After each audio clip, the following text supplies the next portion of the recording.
오늘 말씀은 이 거룩한 동행의 근거가 되고 있는 말씀입니다. 우리 신앙인들이 너무나도 잘 알고 있고 너무나도 자주 들었고 또 오늘도 그 말씀에 순종하고 있는 주님 오시기 전까지 교회가 끝까지 감당해야 할 사명의 말씀이 오늘 본문 말씀입니다.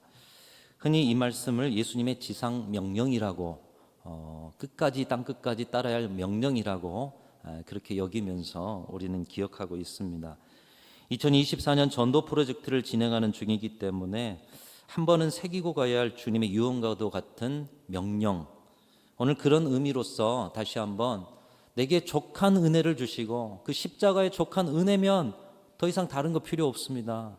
주님의 은혜만으로 만족합니다. 여러분, 이 찬양을 통해서 찬양대 찬양을 통해서 그 고백 드리지 않았습니까? 그 은혜를 아는 자들은 은혜에 감사함으로 주님의 말씀, 주님의 명령을 따라 순종할 텐데, 우리 그런 의미를 가지고서 우리 18절부터 20절 본문 말씀 같이 읽겠습니다. 시작. 예수께서 나와 말씀하여 이르시되 하늘과 땅의 모든 권세를 모든 민족을 제자로 삼아 아버지와 아들과 성령의 이름으로 세례를 베풀고 내가 너희에게 분부한 모든 것을 가르쳐 지키게 하라. 볼지어다 내가 세상 끝날까지 너희와 항상 함께 있으리라 하시니라. 아멘. 오늘 이 말씀은 우리 구주 예수 그리스도의 말씀이신 줄로 믿습니다. 여러분, 예수님의 말씀이라면 이 말씀을 순종하는 데 있어서 예수의 사람으로서는 더 이상 어떤 설명과 설득이 필요 없는 줄로 믿습니다. 우리가 예수님을 믿고 살아났지 않습니까? 오늘도 예수님 안에서 은혜를 누리고 있고 이제 예수님을 위해서, 예수님의 그 뜻을 위해서, 예수께서 그 사신 삶을 위해서 내 생명 드리리라, 예수 때문에 죽겠다고 고백하는 예수의 사람이라면 오늘 이 말씀 순종하는 데 있어서 설명이 뭐가 필요합니까? 설득이 뭐가 필요합니까? 그대로 새기고 그대로 지켜내는 것이 제자의 도리이며 그러할 때 세상 끝날까지 너희와 항상 함께 있으리라 하시는 주님의 동행의 놀라운 능력이 저와 여러분의 이 사명 감당의 순종의 자리에 나타나게 될 줄로 믿습니다. 여러분 믿으십니까? 믿으시기를 축복합니다. 그러나 오늘의 시대가 어떤 시대입니까? 나의 주관, 나의 선택을 너무나도 중요하게 여기는 시대. 우리의 자신이 하나님의 자리에 앉아있더라고 해도 무방하는 시대. 누군가 일방적인 강요라는 느낌이 들면 신앙의 자리에서도 예외 없이 거부감을 표출하는 것이 너무도 쉽고 자연스럽게 생각하는 그런 시대를 우리가 살아가고 있습니다. 그래서 오늘 이 말씀이 예수의 사람이라면 설명 설득 필요 없이 순종해야 된다, 여러분 아멘하고 믿습니다 하셨지만 명령이야? 이 명령이라는 어조에 뭔가 이 마음이 찝찝하고요, 개인적인 흥미를 발견하지 못하면 내가 선택하지 않아도 되는 것처럼 흘려 듣는 분들도 있으실 것입니다. 예전에 다 해봤어, 그 말씀 그래 맞아. 그런데 이제 흘려 듣는 거죠. 나의 관심과 나의 은사와 나의 흥미는 아니라는 것이에요. 여러분, 그러나 하나님의 말씀은 수천 년의 시간을 초월하고 오고 가는 세대를 초월하고 문화와 언어와 민족과 국경을 초월하여서 성령의 놀라운 능력 가운데 예수 그리스도를 영접하는 자들에게는 오늘 또 이 하나님의 말씀은 진리의 말씀되어 예하고 아니오로 할 수 없는 능력의 말씀인 줄로 믿습니다. 그러니까 오늘 이 자리에 여러분들이 정말 예수의 사람이라면 예, 아멘, 주의 진리의 말씀 그대로 살아내겠습니다, 이 순종의 삶을 살 수밖에 없는 것이죠. 기독교 역사의 중요한 인물 중에 하나인 어거스틴은 이런 말을 했습니다. 당신이 만일 하나님의 복음 가운데서 좋아하는 것만을 믿고 싫어하는 것을 거절한다면 당신이 믿는 것은 복음이 아니라 당신 자신이다. 여러분, 쉬운 말로 바꾸면 이런 말이 되겠습니다. 당신이 만일 믿음 생활 가운데 좋아하는 일만 하고 싫어하는 일을 거절한다면 당신이 믿음 가운데 하는 일은 주님을 위한 일이 아니라 당신 자신을 위한 일이다. 여러분은 신앙생활을 여러분을 위해서만 합니까? 아니면 정말 내게 은혜를 베푸신 주님을 위해서, 주님의 나라를 위해서 여러분 달려가고 계십니까? 신앙인에게 있어서 복음을 위해 살아가는 것은 선택적인 것이 아닌데, 내가 좋아하는 것만 하고 내가 좋아하는 것만을 바라는 것은 나는 죽고 그리스도가 사는 복음 안에 거듭난 사람들이 살아가야 할 삶이 아니라고 말씀하고 있는 것입니다. 여러분, 복음 안에서 저와 여러분은 거듭난 자들인 줄로 믿습니다. 새 사람이 되셨잖아요. 그럼 내가 주인이 되어서 내가 좋아하고 내가 관심 있고 내가 편안하고 요거 버렸다는 얘기잖아요. 나는 죽고 그리스도만 산다. 그리스도가 내 안에 살기 위해서는 내가 싫어하는 것도 해야 돼요. 내가 불편한 것도 감당해야 돼요. 그리스도께서 원하신다면 그 길을 가야 돼요. 그 길을 생명 걸고 가는 것이 복음 안에 거듭난 사람들의 삶인 줄로 믿습니다. 사도 바울은 이에 한 걸음 더 나가서 우리가 주님의 말씀, 이 명령을 받아 순종해야 하는 이유를 디모데후서 2장 말씀을 통해서 가르쳐 줍니다. 여러분, 이 말씀 같이 읽으시면서 우리가 주의 말씀을, 명령을 순종해야 하는 이유 마음에 새기시기 바랍니다. 함께 읽습니다. 띄워주십시오. 읽습니다. 시작. 너는 그리스도 예수의 좋은 병사로 나와 함께 고난을 받으라. 병사로 다니는 자는 자기 생활에 얽매이는 자가 하나도 없나니 모집한 자를 기쁘게 하려 함이라. 여러분, 우리가 예수님의 말씀, 예수님의 명령에 순종해야 하는 이유를 사도 바울은 이렇게 이야기하고 있어요. 너희를 그리스도의 병사, 그리스도의 군사로 하나님이 부르셨기 때문이다. 예수께서 부르셨기 때문이다. 여러분, 군인의 가장 우선적인 덕목이 무엇인가요? 폭탄이 떨어져도 가장 우선적으로 해야 할 덕목이 뭐죠? 상관의 명령에 복종하는 것 아닙니까? 자기 생활에 얽매이는 것이 아니라 명령 복종이 군사의, 병사의 가장 우선적인 것처럼 우리가 그리스도의 군사로 부름받았다. 그래서 주님을 기쁘시게 하기 위해서는 우리 생활에 얽매일 것이 아니고 주의 말씀, 명령에 복종하는 삶을 살아가는 것이다. 사도 바울은 더 강력하게 이야기하고 있습니다. 사랑하라 하셨기 때문에 사랑하는 것이고, 절제하라 하셨기 때문에 절제하는 것이고, 희생하라 하셨기 때문에 희생하는 것이고, 그리고 오늘 말씀처럼 전파하라 하셨기 때문에 전파하는 것, 그리스도의 군사의 삶이라고 말씀하고 있어요. 그것이 하나님의 아버지의 말씀을 따라 하늘 보좌 버리시고 이 땅에 순종으로 오신 예수님의 삶이요, 예수님을 믿고 예수님을 영접하고 예수 따라간다고 하는 예수의 제자들도 그 병사의 삶, 말씀의 명령에 순종하는 삶을 살아가야 한다라고 말씀하고 있는 것입니다. 오늘 이 말씀, 특별히 땅끝까지 복음 전파라는 이 말씀에 저와 여러분은 그리스도의 군사로, 병사로 끝까지 순종하는 귀한 주님을 기쁘시게 드리는 참 제자들이 다 되실 수 있기를 주님의 이름으로 축원합니다. 여러분, 그런데 이 말씀이 한편 이렇게 제가 강력하게 이야기를 하니 부담이 되시지 않습니까? 그러나 주님이 우리에게 명령하셨다는 것은 우리를 힘들게 하시기 위함이 아니라 우리를 특별하게 사랑하시기 때문이라는 사실을 기억할 수 있기를 간절히 소망합니다. 여러분, 수많은 사람 가운데 하나님이 택한 민족을 세우기 위해서 아브라함 한 사람을 부르셨어요. 그리고 그의 자손을 통해서 민족을 이루게 하셨는데 이스라엘 민족, 유대인이라고 하죠. 택한 민족, 특별하게 선택받은 민족, 하나님의 거룩한 백성. 반면에 우리는 어떤 자들이었느냐? 그에 비하면 이방인들이었던 존재들입니다. 이전에 하나님 앞에 고개도 내밀지 못하는 이방인들, 그러나 독생자 예수 그리스도의 사랑으로 수많은 이방인들 가운데 하나님의 자녀, 하나님의 백성, 하나님의 소유가 된 사람들이 바로 저와 여러분들인 줄로 믿습니다. 지금도 하나님의 거룩한 백성의 자리에 들지 못하는 이방인들, 그런데 그 속에서 우리를 뽑아서 유대인들보다, 먼저 택한 자들보다 더 복스러운 자리에 우리를 세우셨어요. 그리고 그 은혜를 아는 자들에게 하나님의 일, 하나님의 거룩한 일을 맡겨주셨습니다. 하나님께서 우리를 불러 하나님의 일을 감당하게 하신 것은 특별한 선택이시고 특별한 사랑이시고 오늘도 특별한 우리의 특권인 줄로 믿고 기뻐하실 수 있기를 주님의 이름으로 축원합니다. 이 땅끝까지 복음 전하는 거 기쁨인 것이에요. 왜? 하나님의 일인데 우리에게 맡겨주신 일이기 때문에. 여러분, 직장에서 경험해 보셨을 것 같은데요, 같은 직장 동료인데 상사가 나는 안 부르고 내 직장 동료만 불러서 일을 시킨다면 한편 그런 상황에 불안하지 않겠습니까? 왜 그렇죠? 일을 시킨다는 것, 그것은 곧 신뢰요, 기대이기 때문인 것이죠. 아니, 믿을만 하니까 시키죠. 기대가 되니까 시키죠. 여러분, 5 형제가 있어서 5 며느리가 있는데 시어머니가 유독 한 며느리만 매번 불러서 일을 시킨다면 그 며느리 마음은 참 힘들 것입니다. 왜 나만 불러서 이렇게 고생을 시키나. 한편 계속되는 이 시어머니의 부름 속에서 이 결혼을 후회하는 그런 마음도 생길 것입니다. 그런데 이 마음을 조금 바꾸어서 그 시어머니가 돈이 많은 분이셔요. 근데 자기만 계속 불러요. 좋아요, 안 좋아요? 숨기고 계시지만 다 좋아하실 것 같은데.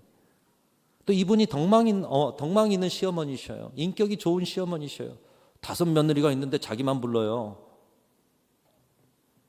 여러분, 내심 기대가 되지 않겠습니까? 돈도 많으신데 뭔가 좀 유익이 있지 않을까? 덕망이 있으신 인격이신 분인데 찾아갈 때마다 마음이 평안해요. 위로를 주셔요. 갈 때마다 기쁨이 있지 않습니까? 상황만 좀 바뀌었는데 계속 불러주시고 일을 시키는 거, 이게 기쁨이 되는 것이죠. 여러분, 우리 주님이 이 시어머니만 못하십니까? 힘들어도 하나님께서 내게 주신 일을 성실하게 행해 나가기만 한다면 우리는 그 일을 통해서 우리를 부르신 주님을 기쁘시게 해드리는 복된 자리에 서게 될 줄로 믿습니다. 여러분, 주님을 기쁘시게 해드리면 주님이 가만히 계시겠어요? 힘들고 어려워도 그걸 감내하며 참아내는 그 영혼에게 예비하신 복을 주실 뿐만 아니라 그의 그릇을 키워주셔서 이전에 감당할 수 없는 일들까지 감당하게 하시는 분이 우리 구주 예수 그리스도시요, 우리를 부르신 하나님 아버지이신 줄로 믿습니다. 19세기 영국의 작가 찰스 킹슬리는 이런 말을 했습니다. 매일 아침 일어났을 때 당신이 좋아하든 좋아하지 않든 해야 할 일이 있는 것에 대해서 감사하십시오. 여러분, 아침에 일어나서 오늘 너무 많은 일을 해야 되는데 한숨부터 푹 쉬지 마시고 해야 될 일이 있다는 사실 자체만으로, 좋아하든 좋아하지 않든 그것만으로 감사할 수 있는 우리 성도들이 되시기를 축복합니다. 좋아하든 좋아하지 않든 해야 할 일이 있는 것에 대해서 감사하십시오. 만일 해야 할 일이 있어서 그 일을 능력을 다해서 수행한다면 당신의 내면의 자제력, 근면함, 만족함 등 게으른 사람들이 결코 알지 못하는 수많은 덕이 쌓여질 것입니다. 킹슬리라는 사람이 이런 이야기였어요. 여러분, 하나님이 여러분에게 주신 일도 좋아하는 일만 말고 여러분이 좋아하지 않더라도 그 일들을 감당하시는 은혜가 있으시기를 축복합니다. 그렇다면 그 일을 감당하지 못한 사람들이 누리지 못한 놀라운 신비와 능력을 체험하게 될 줄로 믿습니다. 일이 있다는 자체가 감사할 일이란 거예요. 특별히 주님이 맡기신 일이 있다는 것은 우리에게 축복이요, 축복의 통로인 줄로 믿습니다. 주님이 우리에게 주시는 일은 우리를 무겁게 하시기 위함이 아니라 우리를 성숙시켜 가시고 우리의 그릇을 키워 가시고 하나님의 비밀한 일에 더 가까이 두고자 하심을 우리 기억하시고 맡기신 일을 감사함으로 감당하는 저와 여러분들이 되실 수 있기를 간절히 소망합니다. 중국의 명대의 유학자이자 정치가인 왕양명이 이런 이야기를 또 했습니다. 살다 보니 나의 인생에 어려운 일이 4가지가 있더라. 첫 번째 어려운 일은 고생스러운 것. 그렇죠. 돈이 없어요. 일을 열심히 해도 뭔가 풀리지 않아요. 그래서 먹고 사는 것, 인생 자체, 인생살이가 고생스러운 것. 이거 너무 어려운 거예요. 2번째로 어려운 것은 남에게 냉대받는 것이 고통스럽고 어렵더라. 그렇죠. 괜한 오해받고 모함받고 냉대받고 인생을 살아가면 하루라도 기쁘고 감사해야 되는데요. 3번째로 고민스러운 것들이 나를 괴롭게 하더라. 이상하게 걱정과 염려가 다른 사람보다 많아요. 이 고민이 나를 더 괴롭게 하더라. 그러나 이 3가지보다 더 괴로운 것은 한가로운 것이더라. 이렇게 이야기를 했어요. 한가로운 것이더라. 여러분, 한창 일할 나이에 일이 없어서 한가롭다면 그처럼 괴로운 것이 어디 있습니까? 요즘 사람들의 생각과는 완전히 다르죠. 욜로족이라고 해서 그냥 한번 즐기고 또 내게 주신 시간이 한정이 돼 있기 때문에 젊은 날 노세 하자는 그걸 좋은 말로 이렇게 하는 거 아니겠어요? 그러나 한가로운 것처럼 괴로운 것이 없다는 거죠. 놀아도 정도껏 놀지 계속 놀기만 할 수가 없다는 것이에요. 여러분, 직장에서나 가정에서나 신앙에서나 여러분이 일이 있다는 것, 그것은 하나님의 특별한 섭리요 은혜인 줄로 믿습니다. 여러분, 일할 수 있는 건강이 있기 때문에 일할 수 있는 거고요. 일할 수 있는 능력이 있기 때문에 그 일이 맡겨진 것 아니겠어요? 그 일이 작고 보잘것없어도 이 일은 곧 우리의 존재 이유인 것을 알고 최선을 다한다면 그 일을 통해서 얼마나 아름다운 열매가 맺히겠습니까? 여러분, 하나님이 여러분에게 주신 일, 하나님이 여러분에게 주신 사명, 참으로 여러 가지 다양하고 많습니다만은 오늘 말씀, 지상 명령, 영원 구원의 사명, 오늘 그 일이 여러분의 일이라고 말씀이 말씀하고 있어요. 오늘 설교 제목이 된 글이 하나 있습니다. 우리가 같이 한번 읽어보면서 여러분의 결단으로 좀 올려드렸으면 좋겠는데요. 자, 우리 같이 한번 읽어보겠습니다. 같이 읽습니다. 시작. 해야 할 일이 생각나거든 바로 지금 하세요. 오늘은 하늘이 맑고 맑지만 내일은 구름이 보일런지 몰라요. 사랑의 말이 지금 있다면 바로 지금 하세요. 내일은 당신의 것 안 될지도 몰라요. 사랑하는 사람은 언제나 곁에 있지 않아요. 상냥한 미소 짓고 싶다면 바로 지금 하세요. 장미는 꽃피고 가슴이 설레일 때 당신의 미소를 띄우세요. 불러야 할 노래가 있다면 바로 지금 하세요. 당신의 태양이 서산에 저물면 노래 부르기엔 너무나 늦어요. 당신의 노래를 부르세요. 바로 지금 하세요. 자, 우리 옆에 분에게 한번 권면하겠습니다. 바로 지금 하십시오. 그 일이 뭔지 모르지만 여러분 바로 지금 하십시오. 우리에게 내일이 물론 있겠지만 장담할 수 없는 시간들 아니겠습니까? 오늘은 할 수 있는 분위기와 상황일 수 있지만 내일은 또 아닐 수 있지 않습니까? 그런데 더 중요한 것은 하나님이 여러분에게 맡겨주신 일 바로 지금 하실 수 있기를 주님의 이름으로 축원합니다. 여러분, 우리가 지금 하나님 앞에서 받아서 지금 바로 해야 될 일이 무엇일까요? 어떤 목사님이 사모님과 8살짜리 아이와 오랜만에 시간을 내서 이제 여행을 갈 수가 있었다고 합니다. 신나는 마음으로 이제 시골길을 따라서 쭉 가는데 언덕을 올라가는 길에 다른 차가 쌩 하고 이렇게 먼저 언덕을 추월해서 가더랍니다. 그래서 언덕을 이제 올라가서 저 내리막을 바라보니까 그 차가 글쎄 중앙선을 넘어서 반대편에 오는 차를 들이받아 버린 것입니다. 모두들 이 장면을 보고서 충격을 받습니다. 목사님도 사모님도 8살짜리 아이는 얼마나 했겠어요. 여러분, 차가 정면 충돌했으면 어떻게 됐겠습니까? 완전히 찌그러지고 파편이 날아다니고 그 안에 있는 사람들이 피투성이가 될 뿐만 아니라 어떤 사람들은 튕겨져 나갔을 거예요. 그 장면을 아이가 본 거예요. 어른들도 할 말이 없이 말을 못 잇는데 너무나 충격을 받고 또 그것으로 인해서 얼굴이 창백해지고 겁에 질려서 이제 숙소에 왔어요. 근데 잠을 잘 수가 없는 거예요. 사모님이 아이를 안습니다. 목사님이 아이를 진정시킵니다. 그러면서 한참이나 달랬는데 안 되는 거예요. 저녁 12시가 넘고 새벽이 되어 가는데 이 아이를 재워야 돼요. 목사님이 말합니다. 아들, 이제 좀 자야 되지 않겠니? 그러자 8살짜리 아이가 이렇게 이야기를 했다는 거예요. 아빠, 사람이 죽었는데 어떻게 편히 잘 수 있어요? 8살짜리가 뭘 알아요? 사람이 죽은 모습을 본 거예요. 죽은 모습을 보니 가슴이 떨리는 거죠. 사람이 죽었는데 지금 잠잔다는 게 문제예요. 잠을 어떻게 잘 수가 있어요? 여러분, 이 아이의 말이 우리에게 주는 메시지가 있습니다. 삶과 죽음에 대해서 잘 알지 못하는 이 8살짜리 아이도 생명이 죽어가는 것에 대한 본능적 감성이 있다는 거예요. 죽어가는데 어떻게 내가 잠을 편안하게 잘 수 있습니까? 누군가 죽어가는 것은 너무나도 커다란 충격이요 슬픔인 것입니다. 그런데 오늘날 사건 사고가 너무 많아요. 드라마, 영화, 사람 죽는 거 그냥 쉬워요. 아이들은 게임을 통해서 사람 죽이는 훈련을 해요. 죽음에 대해서 점점 무덤덤합니다. 생명에 대한 본능적 감성을 잃어가고 있습니다. 수많은 생명이 죽어가는 일을 보고도 며칠 지나면 언제 그랬느냐는 듯이 까맣게 잊고 분주한 일상으로 돌아가는 것이 우리의 삶이에요. 죽음에 대해서 무감각해지는 그런 삶. 그러다가 그 일이 내일이 됩니다. 내 가정의 일이 돼요. 그때 느껴지는 것이죠. 생명이 죽어가는 것은 황망하고 충격적인 일이구나. 남의 일일 때는 못 느껴요.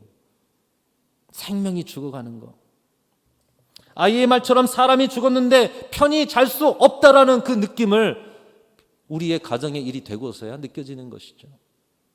여러분, 그런데 바로 그 순간이 하나님의 마음을 깊이 아는 순간입니다. 하나님의 마음이 그것이에요. 온 인류를 바라보고 시대를 바라보는 하나님의 마음. 세상에 많은 영혼들이 죽어가는데 어떻게 보고만 있을 수 있느냐는 것이 하나님의 마음. 죽어가는 것을 내가 두고 보고 있을 수 없다. 그래서 하나님께서는 하나밖에 없는 아들 독생자 예수 그리스도를 이 땅 가운데 보내셔서 십자가에 찢으셔서 저와 여러분을 죽어가는 우리를 살려주신 줄로 믿습니다. 오늘 찬양대의 찬양이 그것 아닙니까? 내 은혜가 내게 족하다는 거예요. 십자가의 은혜만으로도 충분하다라는 거예요. 죽어가는 우리를 그냥 두고 보실 수 없는 하나님의 사랑을 우리가 깨닫고 그 사랑 때문에 예배하면서 그 은혜를 찬양할 수밖에 없다라는 것이에요. 지금도 하나님은 이 땅의 모든 사람들이 아무도 멸망하지 않기를 원하셔서 오래 참고 오래 참으셔서 베드로 사도의 말처럼 1000년을 하루같이 이미 이 땅의 역사를 끝내실 수도 있었어요.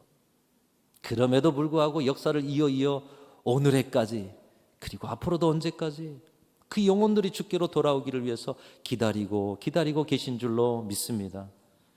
그 하나님의 오래 참으심과 사랑의 열심이 저와 여러분을 죄악에서 건져 생명을 얻게 하신 그 은혜를 안다면, 나를 향해서 내가 죽어갈 때 세상에 많은 영혼들이 죽어가는데 어떻게 보고만 있을 수 있는가, 그 마음으로 나를 건져주신 주님의 마음으로 우리에게도 영혼 구원의 사명을 감당하라, 주께서는 그 말씀을 명령으로 주고 계신 줄로 믿습니다. 그래서 오늘 본문이 바로 그 말씀이에요. 너희는 가서 모든 민족을 제자로 삼아. 너무 어렵죠? 쉬운 말로 너희는 가서 기도하는 그 태신자를 주님의 자녀로 삼아라. 너희는 가서 장날 전도대에서 복음을 전파해라. 너희는 가서 직장을 선교지로 만들어라. 아버지와 아들과 성령의 이름으로 세례를 베풀고 내가 너희에게 분부한 모든 것을 가르쳐 지키게 하라. 이 명령을 하나님의 은혜를 아는 저와 여러분에게 주신 줄로 믿습니다. 사랑하는 성도 여러분, 하나님은 오늘도 일하고 계셔요. 오늘도 오래 참고 계셔요. 세상에 많은 영혼들이 죽어가는데 어떻게 보고만 있을 수 있느냐? 주님은 오늘도 우리에게 그렇게 말씀하고 있어요.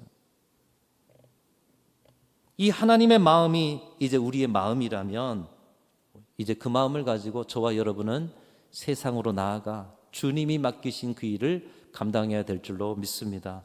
그리고 그 일을 바로 지금 하기를 원하시는 하나님의 뜻이 말씀을 통해 선포되었습니다. 여러분, 이 말씀에 순종하시고 이 말씀을 통해 여러분에게 예비하신 놀라운 하나님의 역사의 체험의 그 일들이 이번 가을에 순천중앙교회 안에 이루어질 수 있기를 간절히 소망합니다. 여러분을 힘겹게 하시기 위해서 주신 명령이 아니에요. 여러분의 인생에 여러분 스스로는 감당할 수 없고 만들어낼 수 없는 은혜를 주시기 위해, 성장을 주시기 위해, 성숙을 주시기 위해, 하나님의 놀라운 역사를 체험하기 위해서 주신 이 사명 감당하시고 은혜도 누리시고 하나님의 그 마음을 기쁘시게 드리는 군사와 제자로 살아가실 수 있기를 주님의 이름으로 축원합니다.